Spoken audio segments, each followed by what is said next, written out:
대선 후에 이른바 멘붕 겪으셨어요? 멘붕 이셨던 분 솔직히 한번 손들어 보십시오. 아닌 사람이 그러는 날. 멘붕의 정의를 잘 모르는데 어쨌든 비슷하게 있어. 정신적인 충격을 받지 않았다. 기대한 결과는 안 나왔지만 크게 감정의 요동은 없었다 하는 거. 없어요? 저분만 된다고. 없어요. 저희가 대선 결과 딱 듣고 확정된 거 보고 어떤 느낌이었어요? 아니 저는 어차피 뭐 둘 중 하나니까 확률상 그래서 충분히 있을 수 있는 일이 일어났다고 생각을 했고 지난 1년을 겪으면서 특히 MBC 사태 김재철 사장하고 싸우는 일을 겪으면서는 늘 이 최악의 상황을 염두에 둔 것이 나왔고 되게 그렇게 되더라고요 현실적으로. 그래서 그게 이제 단련이 돼서 그런지 전 뭐 그랬습니다. 예방 주사를 맞았기 때문에 별로 멘붕이 없었다.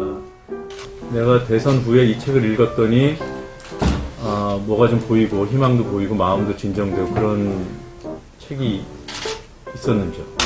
이미 여러 사람들이 다 추천하고 읽어본 책이라서 전 뒤늦게 봤는데 토지를 사실 읽고 있어야지. 근데 문학 작품 보고 저도 사실 어떤 문구를 막 이렇게 기억하거나 이런 편은 아닌데 그 대선 이후에 오묘하게도 아마 대선 다다음 날인가 아마 그 구절을 읽었던 것 같은데 제가 요새 여기 넣어놓고 다녀요. 근데 이런 부분이 있었어요. 그러니까 제가 한번 읽어보겠습니다. 그러니까 회한 없는 세월이 어디 있을 것이며 세월과 더불어 가중되는 운명의 무게를 피할 자 그 누구겠는가.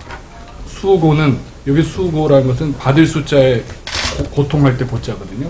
수고는 싸움이지 복종이 아니기에 회한과 운명의 무게와 더불어 있는 자만이 영혼은 높은 곳으로 육신은 낮은 곳으로 그리하여 도깨비 방망이와는 아무 상관없는 진실의 쓴 잔을 마시게 되는 것이다.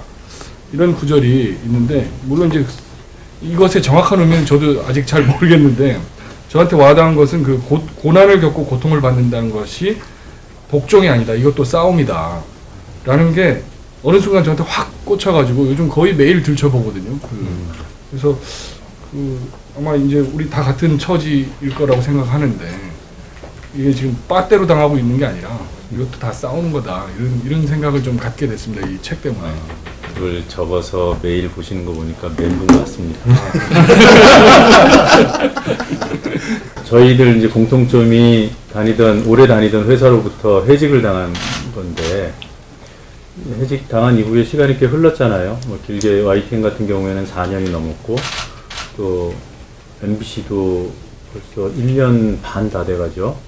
이근영 선배 같은 경우에는 2년 반 넘었고. 자, 해직 당한 후에 여러 사람들이 옆에서 걱정하고 위로를 해주었어요. 내가 받은 위로 중에 가장 인상에 남는 거. 대선 직후에 우리 박성호 씨가 저한테 문자를 주고받다가 아주 어떤 경구를 하나 보내줬어요. 그게 뭐냐면 그 전문이시구나. 이거 아닙니다. 이거 아니에요. 이거 아니에요. 절망은 날 단련시키고 희망은 날 움직인다. 이 글이 너무 마음에 들었는데 바이라인이 박근혜로 돼 있더라고요. 이게 찾아봤어요. 그래서 너무 가슴에 와닿는 말이어서 박근혜 당선인의 자서전 제목이에요. 자기가 이제 커온 과정을 서술한 거겠죠. 내용은 저도 안 읽어봤습니다. 근데 제목이 너무나 충격이었어요. 전 그날 대선 이후에 딱 받아봤는데 충격이고 너무나 우리가 느끼기에 역설적인 그런 말이면서도 시사하는 바도 있었습니다. 그래서 저는 오히려 위로가 됐습니다. 이게 혹시 이 통합의 고리? 글쎄요. 다른 이 경험보다 더 인상적인 경험을 했다. 저는 아는 형님이 문자를 보내주셨는데 그 고종환 시인 식구를 보내주셨더라고요. 뭐 흔들리지 않고 피는 꽃이 어디 있으랴 쭉 하듯인데 그거 보면서 해직도 하는 인생의 한 경험이구나 이렇게 좀 생각이 담담하게 받아들이게 되더라고요. 이따금 새 길을 찾아가고 싶은 그런 욕구들이 있을 것 같아요. 그런 심각한 고민을 해봤거나 또는 지금 내가 하고 있는 일이 이미 새 길에 들어선 것이다. 기자가 해직이 되고 나면 그냥 일반 노동자, 그다음에 해직 노동자, 해고 노동자에 불과하구나 라는 생각도 그런 느낌도 충분히 강렬하게 받았고 국민일보로의 복귀는 접은 거예요. 복귀를 접었다. 참 어려운 말이에요. 어려운 말. 제가 연말에 이제 내년에는 뭘 할까 생각을 하다가 이게 내가 법정에서 승리를 하더라도, 그러니까 복직 소송에서 승리를 하더라도 과연 내가 돌아갈 수 있을까? 만약에 조용기 목사 일가가 정말로 법의 심판대에 서서 그들이 저지른 죄업을 받게 된다 그러면 그 사람들이 국민일보의 경영에 손을 뗄 거고, 그러면 국민일보가 정상화가 될 개연성이 크고, 그렇다 그러면 그 정상화된 국민일보에 다시 들어가서 열심히 기자로서 활동을 하는 게 제 목표입니다. 예. 조 기자님 어때요? 의회의 변수에 의해서 황희순 기자가 말한 그런 상황이 오지 않는다면 저는 복직은 현실적으로 좀 힘들다고 보고 있습니다. 그래서 저는 이제 최근에 그 대선 이후에 새로운 대한 매체가 필요하다 이런 좀 논의 일어나면서 그런 논의를 좀 함께 해보자라고 해서 이제 거기 한 2차례 회의에 좀 참여를 한 적이 있습니다. 그게 제 새로운 길이 될 수도 있을 것 같고, 또 그게 안 된다면 정말 복직이나 이런 거는 단념하고 정말 새로운 길을 또 찾아봐야 되는 거 아닌가라는 고민을 하고 있고, 대선이라는 변수를 저는 이제 국민일보 상황에서는 크게 고려하진 않았습니다. 냉정하게 말하면 국민일보 상황이라고 본다면 이제 어차피 여기도 순복음교회 그 상황이 더 변수가 된다고 보기 때문에 지금 보면 대부분 다들 그 원래 자리로 돌아가는 것들이 목표고, 그리고 잠시 그게 유보되어 있는 상황에서 다른 일들을 하고 있는, 근데 그 다른 일이 다 언론과 관련된 일인 것 같아요. 지금 이근행 위원장도 오늘부로 복귀를 한 거죠. 복직은 아니고 복귀를 한 거죠. 그동안 계속 뉴스타파 해왔고 앞으로도 하실 거고, 지금 두 분도 그런 소위 말하는 대한 언론에 계시고, 아마 우리들 생활이 당분간은 그렇게 진행되지 않을까 싶은데, 지금 어떻게 보면 좀 갑작스럽게 해직자들 중에서 일부가 복귀하는 일이 현실이 됐단 말이에요. MBC에서 이제 시작이 됐는데, 오늘부로 그 이근행, 정대균 두 분이 복귀한 것에 대해서 어떻게 평가를 하세요, 전반적으로? 처음에는 좀 난감했어요. 이걸 받아야 되느냐 말아야 되느냐. 왜냐하면 김재철이 자기 자리 보존을 위해서 꼼수를 부린다는 것은 너무 눈에 선명한데, 그렇다라고 해서 또 이걸 우리가 그 노동조합 입장에서 마냥 걷어찰 수만 있느냐, 한편으로 쟤들 배부르다는 소리를 또 비판을 거꾸로 받을 수도 있거든요. 더불어서 방금 우 선배 얘기한 대로 지금 굉장히 많은 수가 해고가 되고 징계가 되고 했잖아요. 이 자체만으로도 사실상 지금 각 회사, 언론사에도 그렇고 정권 차원에서도 그렇고 이 자체가 부담이란 말이에요.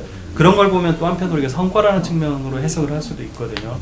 그래서 처음에는 되게 난감했는데 그 결과적으로는 어찌됐든 받은 다음에 나중에 추후 협상하는 게 맞다라는 그 생각을 좀 했어요. 회사가 일방적으로 내렸어요. 그냥 본인하고 한마디 상의도 없고 이 두 분은 끝까지 완강하셨어요. 못 돌아간다. 군대 하듯이 너 와, 일반인을 대상으로 MBC가 그렇게 할 수도 없는 건데, 더군다나 자기가 자른 사람을 장본인이 다시 자기 자리를 지키기 위해서 어떤 도구로 쓰겠다는 거냐. 일단 회사가 채용을 한 거예요. 우리가 막을 방법이 없었어요. 채용을 한 거고, 그 채용에 대해서 대응을 한다, 조합이. 지금 채용 조건 못 받아들인다. 테이블 만들어서 얘기하자. 복직의 문제다, 이거. 채용의 문제가 아니라. 그리고 두 번째, 본인들이 지금 하고 계시는 일들이 있어요. 이근행 선배 같은 경우는 굉장히 상징적인 일을 하고 계시는데, 그 일을 할 수 있게 발령을 냈어요, 저희가. 상당히 저는 기분이 안 좋았어요. 굉장히 기분이 안 좋았는데, 그래서 당연히 저는 이근행 PD가 아마 저보다도 한 10배는 기분이 안 좋을 것이다. 그럼에도 불구하고 그 주변에 이제 동료들, 후배들이 MBC 내부 분위기가 그래도 좀 이런 기회를 통해서 들어와서 이런 분위기를 유지하면서 조금씩이라도 만들어 나갑시다.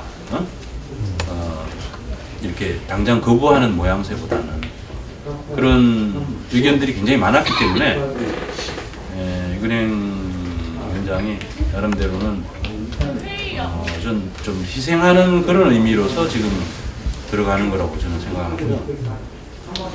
이근행이 그런 식으로 복직이 된다고 해서 복직이 아니라 특별 채용된다고 해서 바뀔 건 없는 겁니다. 사실.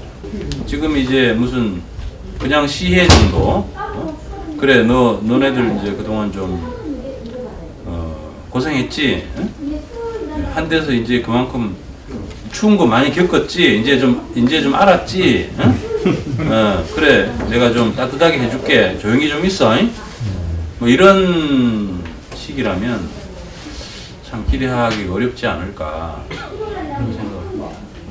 권석재 기자한테 만약에 YTN에 지금 6명의 해직 기자가 있는데 이근행 PD한테 제시됐던 그러한 선별 복직이 주어졌다. 권석재 들어와라. 그럼 어떻게 하실 거예요? 전 들어갈 것 같아요. 그렇게 판단하시는 이유가 있을 것 같아요. 제 하나가 들어가면 많은 조합원들한테 힘이 되지 않을까 하는 그런 생각이 그것 때문에 저는 들어갈 것 같습니다. 뭐 회사가 변하거나 그러진 않겠지만 그래도 옳은 소리한 선배들이 나가서 다시 제자리 찾을 수 있구나라는 그런 희망을 줄 수 있지 않을까 그렇습니다. 그 해직된 이후에 국내에 뭐 여러 가지 큰 뉴스가 많았는데 현업이 계속 있었으면 내가 요거는 꼭 한번 다루고 싶었다 하는 그런 뉴스가 있었을 것 같아요. 뭐 PD수첩이 예를 들어서 정상적인 상태로 계속 유지가 됐다면요, 뭐 예를 들어서 내곡동 사저 문제가 낙검수를 통해서 터지진 않았겠죠. 아마 거의 그러면 아마 PD수첩 통해서 방송을 하지 않았을까 그런 생각이 들고 마찬가지로 다른 모든 측면에서 뭐 그런 게 많겠죠. BBK 문제도 요즘 요새도 뭐 그렇게 이제 저기 이명박 씨가 이제 갈참이 돼가지고 별로 얘기는 안 되는데 그런 것도 여전히 의혹이 많잖아요. 근데 그 5년 전과 차이는 하나 있어요 분명히. 그래서 좀 느끼는 게 5년 전에 BBK 문제가 주된 이슈가 돼서 방송이라든지 신문에서 굉장히 많이 다뤘잖아요. 작년에는 그러니까 박근혜 후보와 관련된 어떤 검증이라고 할까 이런 것들이 전혀 이루어지질 않았어요. 예를 들어 뭐 영남대라든지 정수장학회라든지 이런 것들이 아주 일부에서 조금 지나가면서 이렇게 스치듯이 다룬 적은 있지만 본격적으로 대선 후보를 놓아두고서 이 대선 후보와 관련된 문제들을 본격적으로 검증한 게 하나도 없어요. 다카키마사오라고 하는 것도 사실상 후보들 간의 TV 토론 거기에서 지금 처음으로 나온 거 아니에요. 그 바람에 지금 엄청나게 뭐 포털 검색어 1위로 오르고 이랬는데 이게 아마 공영방송이 제대로 살아있었다면 사실상 이게 어느 정도 웬만큼 다룰 만한 정도는 다루지 않았을까 좀 생각이 들어요. 거의 이제 취재하는 모습이 눈에 잘 보이질 않더라고요. 그런 부분이 이게 장학된 현실이 바로 여기도 드러나는구나. PD수첩도 이제 지금 정상적인 PD수첩이 아니잖아요. 돌발도 지금 이름이 남아있긴 하지만 거의 신문인가 상태나 다름없는데 그런 부분을 전혀 다루지도 않았고 그게 이제 저쪽에서 얘기하는 언론 장악에 대한 뭐 자기들 나름대로의 성과 뭐 이런 거겠죠. 그런 부분에 있어서 그 비슷한 그 시도가 뭐 MB뿐만이 아니라 크게 상황이 변하지 않는다면은 계속될 그 가능성이 커서 굉장히 우려가 되고요. 이제 언젠가 복직할 거라고 다들 믿고 있잖아요. 그냥 가볍게 질문 드릴게요. 사장이 지금 나를 해고한 또는 나의 해직 상태를 유지해온 사장이 바뀌지 않은 상태에서 복직이 됐다. 예를 들면 엘리베이터에 둘이 만났을 때 인사를 할 것인가, 상대방이 나한테 인사를 걸어왔을 때 받아줄 것인가. 이건 돌아가면서 다 짧게 한마디씩 한번 해보죠. 이용과 옥자부터 한번. 엘리베이터에서 김재철을 만났다. 저는 그 해고된 다음에도 그 회사에서 김재철 사장을 만나면 인사를 했어요. 그 한 번은 엘리베이터 앞쪽에서 서로 만나서 인사를 하고 김재철도 보고서 고개 끄덕하면서 받아주고 그런 식으로 했었는데 그때가 아마 이채원 PD 해고된 다음일 거예요. 그때부터 제가 마음 먹었어요. 인사 안 한다. 왜냐하면 그 이채원 PD 해고 자체는 좀 너무 좀 가증스럽고 솔직히 그렇게까지 할 필요는 없었는데 이건 너무 좀 선을 넘어섰다는 생각이 들더라고요. 그래서 그때부터는 앞으로 절대 인사 안 한다. 예, 그렇게 지금 개인적으로 그냥 마음을 먹었어요. 근데 복직을 시켰다. 복직시켜도 그건 마찬가지죠. 그러니까 이채원 PD가 뭐 복직된다면 그때 이제 또 생각을 해봐야 되겠는데, 예. 왜냐하면 지금 여기 지금 박성재 선배나 박성호 선배 그다음에 최승호 선배라든지 사실상 노조 간부들은 어차피 그 선두에 섰기 때문에 뭐 해고 시킨다는 게 나름대로 이해를 해요. 그런데 이제 지금 여기 있는 세 사람이라든지 특히 이제 이채원 PD 같은 경우에는 진짜 전혀 그 어떤 노조 파업과 관계없는 사적인 일을 가지고서 보복성 해고를 한 거라 이건 좀 너무 심하다. 이건 선을 넘어서도 한참 넘어섰다는 생각이 들더라고요. 네. 조상훈 기자는 어떻습니까? 뭐 조민재로 딱 타겟을 잡죠. 해고한 사장은 바뀌었죠. 네, 바뀌었지만, 회장은 이제 승진되는데 저는 뭐 그 개인적인 감정으로 이렇게 맞설 문제는 아니라고 저 개인적으로 생각하고 있어요. 그래서 물론 이제 해고된 후에 뭐 파업 과정에서나 그 사적으로 받아들인 입장에서 이거는 좀 감정이 있구나라고 받아들일 만한 어떤 성명 뭐 이런 게 분명히 뭐 없었다고 할 수는 없는데 복직을 시킨다면 그 자체가 일종의 화해가 전제가 된다고 봅니다. 그렇기 때문에 인사한다. 우리가 인사한다 뭐 이렇게 짧게 좀 다 해야 되니까 인사한다. 네, 황일성 기자. 일단 여기에서 공식적으로 인사 안 한다라고 하면 제 복직 소송에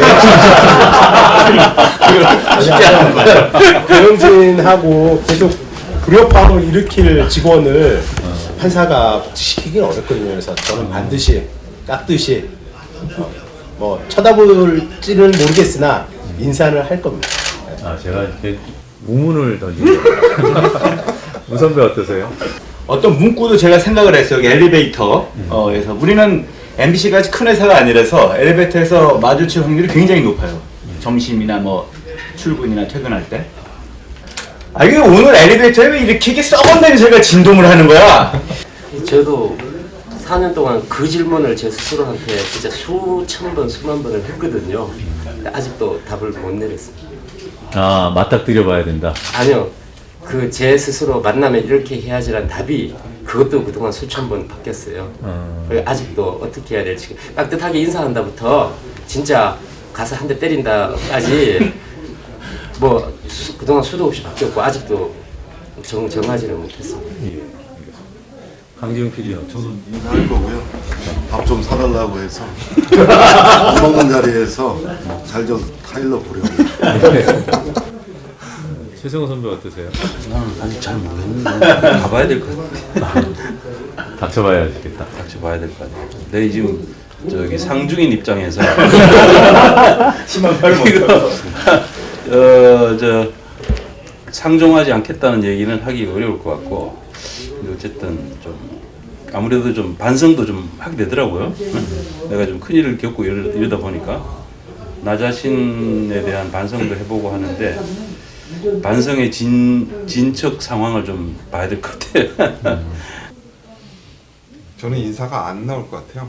그러니까 인사를 하고 싶어도 지금 특히 이제 위원장이니까 김재철 사장이라고 제가 뒤에 사장을 꼭 붙여요. 뭐 김재철 XX라고 해본 적도 없는 거 공개적인 자리에서. 사석에서는 많이 하시고. 사석에서도 집행부하고 얘한테 버릇이 돼 있어요. 예. 여기 생활이 이제 아무래도 뭐 어찌됐건 지금 현재 사장이고 뭐 누구는 표현을 이렇게 김재철 사장이 그런 표현을 했대요. 적장에 대한 예우는 내가 최대한 갖췄다. 뭘 가지고 얘기하느냐 그랬더니 제일 늦게 해고시켰지 않냐. 현직 장수에 대한 예우는 갖췄다고 얘기를 하는데 나도 최대한 갖추고 있는 사람이다 라는 생각을 내가 한 것 같고 마주치면 말을 먼저 걸 것 같아요. 만약 눈이 마주치고 나한테 인사를 한다라고 하면 덩달아 인사를 하는 게 아니라 물어보고 싶은 게 하나 있거든요. 그때 왜 그랬냐. 이제 그때라는 게 어떤 시점이고 어떤 사건이고를 떠나서 둘이 통하는 게 있어요. 그런 점에서. 그때 왜 그랬냐의 답을 분명히 할 것 같아요. 자기가 자기 나름대로 규정하고 내 해고를 얘기할지 아니면 171의 파업 전체를 얘기할지 아니면 독대했을 때 나한테 얘기했던 걸 가지고 얘기할지는 모르겠는데 그런 것들을 들으면 용서나 화해가 안 될 사람은 없다고 생각해요. 근데 이제 그 답을 들어야 인사가 나올지 안 나올지가 생각이 날 것 같네요. 박 팀장 뭐 하면서 손을 내밀면 마지못해 제가 응하겠지만 제가 먼저 인사할 일은 없을 것 같습니다. 제가 다른 선배들하고 이렇게 마주쳤을 경우도 그런 경우가 많았거든요. 박근혜 정부 출범이 이제 2달 남았잖아요. 이 박근혜 정부의 언론관 상당히 우려스러운 점들이 있는데 지금 평가를 할 수 있는 단계인지 이미 드러난 몇 가지 징후들로 아니면 좀 유보하고 어떤 일정한 판단 기간을 가져야 되는 것인지 여러분들 의견을 좀 듣고 싶어요. 어떤 생각들이십니까? 저는 이런 생각 들어요. 현재 체제라고 한다면 이제 어떤 언론 정책이 어떻게 될까를 가정하는 건 결국은 이제 인사 검증, 언론이 인사 검증을 할 때 그 임명권자가 어떻게 대응하고 그런 부분이 1차적인 바로미터가 될 텐데 과연 그게 가능하겠는가? 현재와 같은 언론 환경에서 대선 보도도 이렇게 한 마당에 새 정부의 인사 검증, 고위직에 대한 그런 걸 언론이 제대로 할 수 있을까? 그것 자체가 원천적으로 좀 불가능한 지금 상황이기 때문에 지금 단계에서 그리고 새 정부 출범하고 초기 단계에 이 정부의 언론관이 어떻다라는 판단할 수 있는 재료 자체가 없어져 버린 상황이 아닌가. 그 대선 이전에 보인 행보로 보면은 사실 기대하기 어렵죠. 그런데 대선 이전은 말 그대로 이제 선거가 있었기 때문에 충분히 그런 생각과 행동을 할 수 있다라고 생각이 되고요. 그 향후 어떻게 움직일 것인가 좀 지켜봐야 될 것 같아요. 근데 현재까지 보인 수준으로는 좀 우려스러운 건 사실이고. 뉴스타파 회원이 급증하고 있죠. 제가 알기로도 대선 전에 4배? 3배 좀 넘은 것 같아요. 24,000, 25,500명이 넘었습니다. 박성재 본부장은 저런 현상이 이른바 국민방송국 설립으로까지 나아갈 수 있다고 보십니까? 저는 조금 우려가 됩니다. 이 뉴스타파 같은 류의 그 대한 언론이 할 수 있는 분야가 있고요. 저는 사실상 기존의 언론이 하지 못했던 부분을 해줬기 때문에 거기에 대한 격려와 앞으로 기대가 담긴 거라고는 분명히 인정하고 싶지만 그럴수록 하지 못했던 기존의 방송을 다시 세우는 쪽으로 우리는 더 가야 되는 게 아닌가. 예를 들어서 해직 언론인들이 복직이 안 된다고 해서 다 그렇게 글로 다 몰려가 버리는 사태는 별로 바람직하지 않은 수, 일부가 동시에 병행할 수는 있겠지만은 저는 그렇게 보고요. 오히려 MBC, KBS, YTN 같은 지금 탄압받았던 방송을 다시 제자리로 돌려놓는 게 더 중요하다. MBC나 YTN에 대해서 KBS에 대해서 더 이상 기대할 게 없다라고 생각하는 의식이 깔려 있는 것 같아요. 그런 부분 전 좀 창피하고 부끄럽고 이제 우려된다는 뜻이죠. 그러니까 사람들이 이제 대한 언론밖에 없겠구나 이렇게 생각하는 것 자체가 우리가 얼마나 정말 힘겹게 해왔지만은 지금까지 우리가 그 사람들한테 제대로 승리하는 모습을 보여주지 못했기 때문에 낙하산 사장을 물리치고 방송을 제대로 했었어야 되는 건데 사실은 저희가 역량이 부족하고 이 또 여건이 안 돼서 지금까지 이렇게 칼만 많이 맞고 왔지 않습니까? 그런 부분에 대해서 좀 더 세밀하게 저희가 앞으로 전략을 짜고 해야 되지 않을까. 저는 그런 차원에서 이제 그런 것까지 다 엮어낼 수 있는 그런 언론 운동이 필요하다. 저는 그렇게 보고 있습니다. 방송으로 국한을 시키겠습니다. 나는 이 채널은 절대 안 본다. 최근에 기피하게 된 채널 하나만. 저는 MBC를 안 봅니다. 요새. 박 회장. 저는 비슷한 MBC를 안 본다. 저도 MBC 못 봐요. 최 선배는? 저는 텔레비 자체를 거의 안 봅니다. 당시 MBC 못 보겠어요. 저도 못 보겠더라고요. 뭘? YTN을? 종편보다는 더 못한 거. 종편보다 YTN을 더 못 보겠다. 가슴 아파서. 아 진짜 제일 어려워. 안 보는 게 아니라 못 보는 걸 못 거예요. 보는 거야. 다들. 나도 못 본다 그랬어요. 네. 못 보는 거야. 우 선배는 어떠세요? 특별히 일부러 안 본 건 아닌데 YTN은 안 본 것 같네요. 그거 보니까. 뭐 의도적으로 안 본 건 아니에요. 채널대가 안 좋아서 그럼 오히려 저희 뭐 종합편성 채널 많이 본 것 같아요. 대선 기간에. 적들은 어떻게 하고 있는지. 거기까지 써주셔야 되는 거죠. 우리 안 사람이 많이 보더라고요. 그것도 적들의 정체를 살펴. 황 기자님은 어때요? 저는 TV하고 신문도 끊고 TV도 없앴습니다. 혹시 국민일보를 보시다가 끊으셨나요? 예, 마음이 아프대요. 끊을 때 아팠습니까? 아니면? 저는 해직을 9월 5일날 당했어요. 해고를 9월 5일날 당했는데 신문은 12월쯤에 끊었어요. 차마 못 끊겠는데 나중에는 이제 돈이 없으니까 끊게 되대요. 그러면서 끊을 때 기분이 많이 울적했습니다. 혹시 눈물? 또 났죠. 네. 국민일보라는 이렇게 단어가 나오면 왠지 좀 속이 이렇게 막히는 느낌이어서 저는 여의도도 잘 안 갑니다. 여의도도 잘 안 가고. 근데 왜 또 국민 TV예요? 그건 제가 정한 건 아니고 가칭이어서 모르겠고. 뭐 TV 채널 특별히 난 이거는 절대 안 봐 그런 채널은 없어요? TV를 잘 안 보게 되더라고요. 이영마 부장. 저도 요즘 TV 잘 안 봐요. 거의 안 봐요. 전반적으로. 네. 우리 사회를 위해서 우리가 아는 사람들 중에 딱 한 명만 무인도로 격리를 시켜야 된다면 그게 누군가. 자, 잠시 이 질문에 대한 답을 생각을 좀 하시고요. 그 전에 이 질문이 참 많았어요. 우리 어떻게 해야 됩니까? 내가 할 수 있는 일을 좀 알려주세요. 당신들 언론인으로서 오랫동안 생활을 했는데 언론이 진짜 국민의 것이 되기 위해서 우리 시민들, 국민들은 뭘 해야 되는지 그걸 여러분들한테 좀 물어봐 달라고 그래요. 그 질문을 원한 사람들이 상당수가 됐어요. 그게 제일 어려운 질문이에요, 사실은. 저희가 그 170일 파업하는 동안에도 그런 질문들을 하시는 분들이 많았어요. 근데 딱히 뭐라고 해줄 수 있는 말이 없어요. 그 우리가 예를 들어 뭐 집회를 한다든지 뭐 촛불 시위를 한다든지 이럴 때 좀 참석해 주시라는 말씀 외에는 사실상 뭐 할 수 있는 말이 없어요. 아까 뭐 저 국민방송 얘기도 많이 나왔지만 예를 들어 국민방송 같은 경우에 보면서 약간 이 부분은 좀 생각을 해야 된다라고 생각되는 게 그 저희가 파업 기간 중에 파업 채널 M이라고 해가지고 이제 실질적으로 저희들은 나름 종편을 만들었다고 생각을 해요. 예를 들어 제대로 뉴스 데스크도 있었고 또 김재철 사장 개인 비리를 고발하는 또 유튜브도 띄웠고 심지어 뭐 무한도전 특별판도 올렸고 뭐 촛불이 빛나는 밤에서 라디오 인터넷 생방송도 했고 이 되게 많이 했거든요. 그런데 실질적으로 MBC 파업에 대해서 국민들이 굉장히 많이 이렇게 호응을 하고 열기를 보이고 이런 건 파업 100일 지난 다음 이야기예요.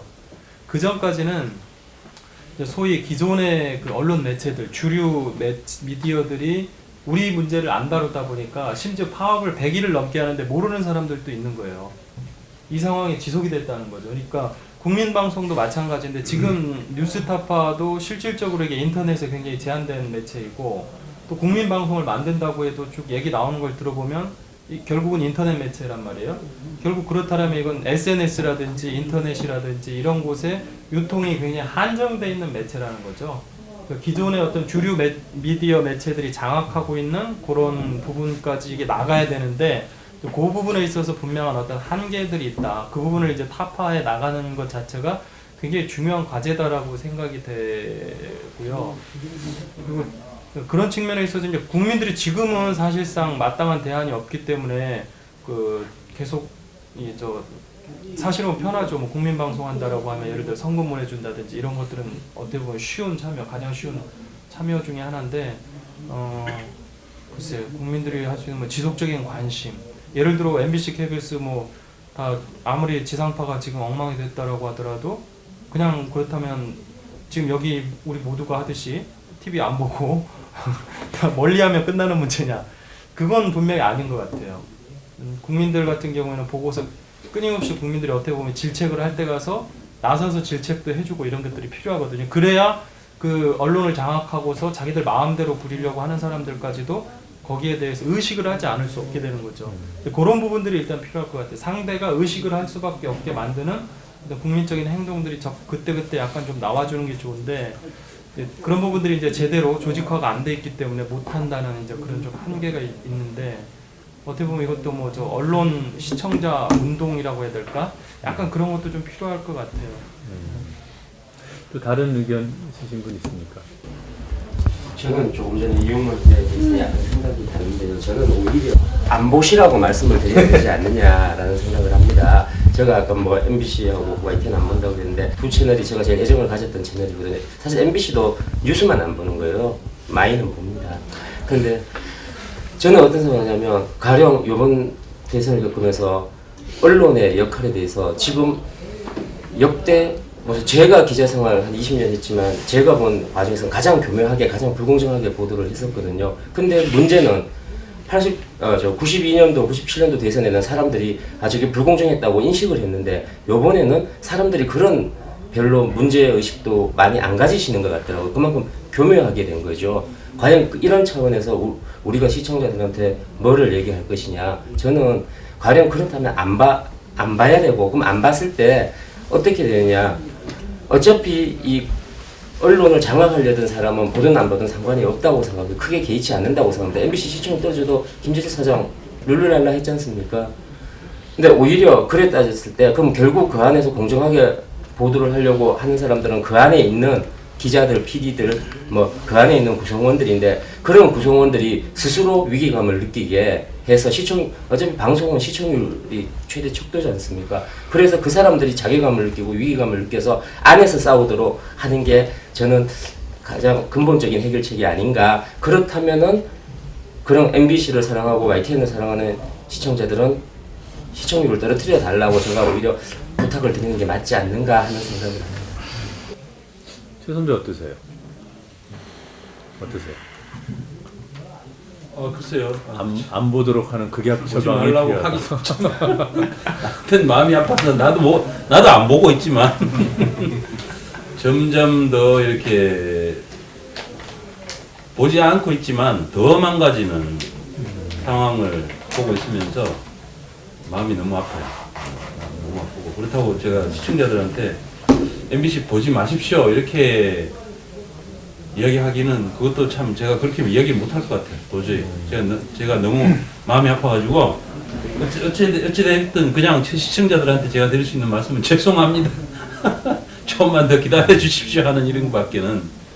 어쨌든 우리가 들어가서 하여튼 빠른 시간 내에 다시 옛날 MBC를 이렇게 되돌릴 수 있도록 무슨 일을 하든지 우리가 노력을 해야죠. 예. 그밖에는 드릴 말씀이 없네요. 저도 일이라고 생각해서 트위터로 이제 매체 비평하는 게 일이라고 생각해서 뭐 이것저것 보긴 하지만 참 보는 것 자체가 힘든 건 맞는 것 같아요. 아까 드렸던 예고했던 질문, 한 명 누구를 무인도로 격리시킬 것인가? 자, 이쪽부터 돌아가겠습니다. 뻔하지 않습니까?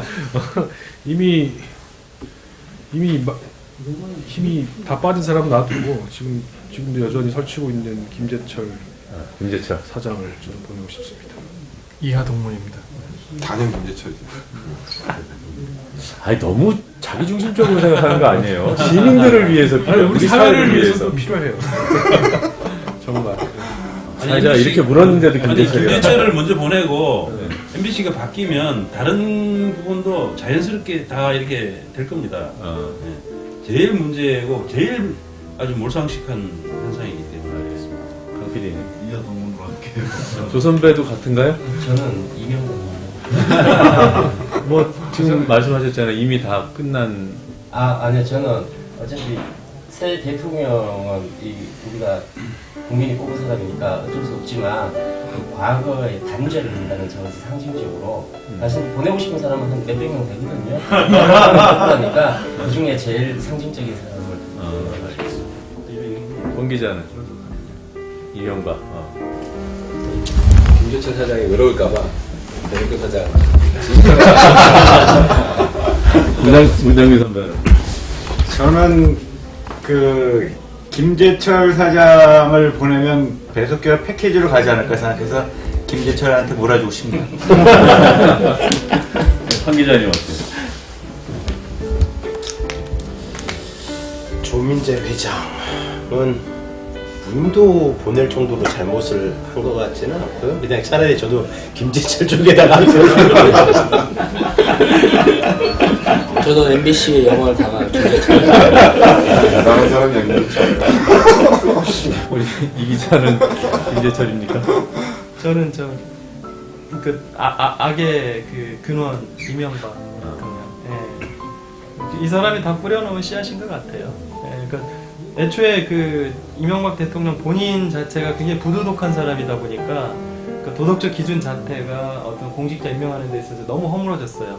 그 노무현 정부 때까지 굉장히 많이 올려놨는데 이게 이제 다 떨어져가지고 요즘 뭐 예를 들어 기본적으로 뭐 예를 조그마한 탈세라든지 뭐 저 전입 주민등록부 위반 이런 건 문제도 안 되는 시대가 돼버렸잖아요. 이런 생각들이 있는 것 같아요. 우리가 파업도 하고 또 그 과정에서 해직도 당하고 했는데 옛날에 많은 분들이 싸우고 존경받을 만한 일을 하신 분들이 지금은 엄한 위치에 가 있는 그런 경우들이 많아서 우리들의 변신 혹은 변절에 대해서 우려하는 것들이 있는 것 같은데 변절까지는 모르겠어요. 그건 다 개인의 문제일 수 있으니까 마무리를 간단히 하자면 저희가 MB 정부가 하나로 묶어줬습니다. 해직이라는 그런 고리로 적어도 저희들만큼은 지금 저희가 오늘 이 자리에서 한 얘기들에서 좀 벗어나지 않는 그런 삶을 언론인으로서의 삶을 앞으로 살겠다고 우리 한겨레 독자들께 약속드리는 것으로 오늘 자리를 정리하도록 하면서 이거 뭐 박수!